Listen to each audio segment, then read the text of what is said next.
Hello बच्चों, let's read the question. The question says an anti-tank gun fires point blank at a tank.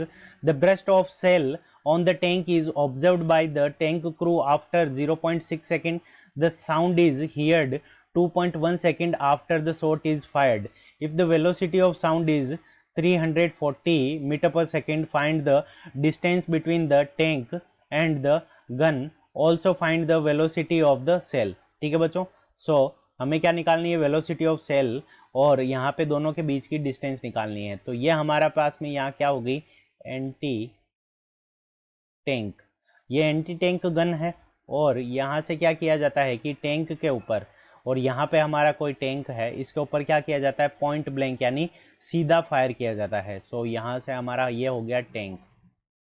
अब क्या होता है कि जब एंटी टैंक से यहाँ पे फायर किया जाता है तो इसको जो दिखाई देती है लाइट, ठीक है बच्चों, तो टाइम सीन, तो टाइम ऑफ सीन, सो टाइम ऑफ सीन हमें कितना गिवन है, सो टाइम ऑफ सीन हमें गिवन है 0.6 सेकेंड।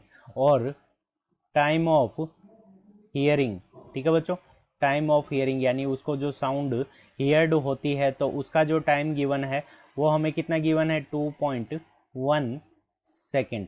अब देखो टाइम ऑफ सीन के अंदर क्या होगा कि जैसे ये इसको स्टार फायर करेगा तो टाइम ऑफ सेल यानी यहाँ से सेल को जब फायर किया तो टाइम ऑफ सेल, तो सेल यहाँ पे क्या करेगा कि इसके ऊपर रीच करेगा, इसके ऊपर रीच करके इसको स्ट्राइक करेगा, फिर उसके बाद में यहाँ से लाइट की स्पीड से वापस क्या होगा कि इसको लाइट दिखाई देगी। तो टाइम ऑफ सीन को हम क्या लिख सकते हैं, टाइम ऑफ शेल, यानी शेल को कितना टाइम लगा, time of shell plus time of light, time of light, time of light को टीएल लिख दिया, तो time of shell plus time of light.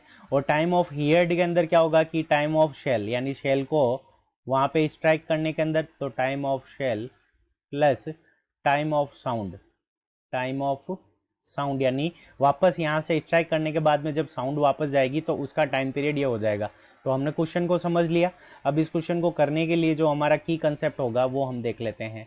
सो की कंसेप्ट, तो की कंसेप्ट के अंदर हमारे पास में क्या आ जाएगा कि सबसे पहले distance d is equals to, तो इन दोनों के बीच की अगर हम डिस्टेंस d मान लें तो distance d is equals to हमारे पास में क्या आ जाएगी, तो distance d is equals to, तो वेलोसिटी ऑफ साउंड, हमें वेलोसिटी ऑफ साउंड गिवन है multiplied by time period of sound.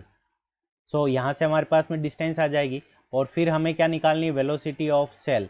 So velocity of cell is equals to, तो velocity of cell is equals to हमारे पास में क्या आ जाएगा, distance d divided by time of cell. So distance d divided by time of cell. So यहाँ से हमारे पास में क्या आ जाएगी, ये वेलोसिटी ऑफ सेल आ जाएगी। अब देखो यहाँ पे जब इसको स्ट्राइक करेगा तो डिस्टेंस d निकाल सकते हैं हम। अब देखो लाइट की जो साउंड है, लाइट की जो स्पीड है वो इसके कंपेयर में क्या है, बहुत ज़्यादा है, तो इसका मतलब लाइट को आने में जो टाइम लगेगा वो इसके कंपेयर के अंदर बहुत कम लगेगा। तो इसको हम क्या कर सकते हैं, नेग्लेक्ट कर सकते हैं। तो हमारे पास में टाइम ऑफ शेल आ जाएगा। So time of shell is equals to, तो time of shell is equals to ये हमारे पास में 0.6 सेकेंड हो गया।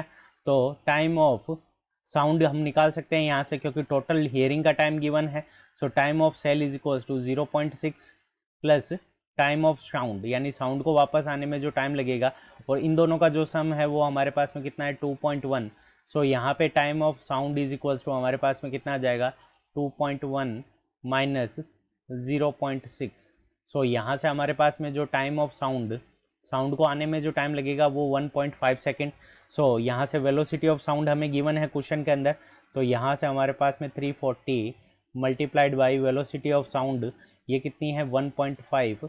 सो यहाँ से हमारे पास में जो डिस्टेंस आ जाएगी वो 510 मीटर्स आ जाएगी। ठीक है बच्चों, सो 510 मीटर्स इस इन दोनों के बीच की डिस्टेंस आ गई। अब हमें निकालनी है वेलोसिटी ऑफ साउंड सेल, तो फर्स्ट नंबर डिस्टेंस आ गई, second number velocity of cell. तो वेलोसिटी, तो सेल को जाने के अंदर टाइम हमारे को गिवन है, सो यहाँ से velocity of cell, so velocity of cell is equals to क्या हो जाएगा, तो distance d is equals to 510 divided by velocity of cell, time of cell हमें गिवन है और वो कितना है सेल को जाने के अंदर टाइम, सो 0.6, और इसका जब हम हटाएंगे पॉइंट तो यहाँ से हो जाएगा 5100 डिवाइडेड बाई 6, तो इसको हम अगर 3 से कैंसिल कर दें तो यहाँ से आ जाएगा 17 डिवाइडेड बाई 2, और 1700 के अंदर 2 का डिवाइड लगाएंगे तो हमारे पास में क्या आ जाएगी, जो स्पीड आ जाएगी 850 मीटर पर सेकेंड। सो 850 मीटर पर सेकेंड, ये हमारे पास में क्या आ गई, वेलोसिटी ऑफ सेल, यानी सेल जब फायर होगा तो उसकी स्पीड इतनी होगी और दोनों के बीच की डिस्टेंस 510 मीटर्स होगी। So this is our correct answer. I hope you understood it well. Best of luck. Thank you.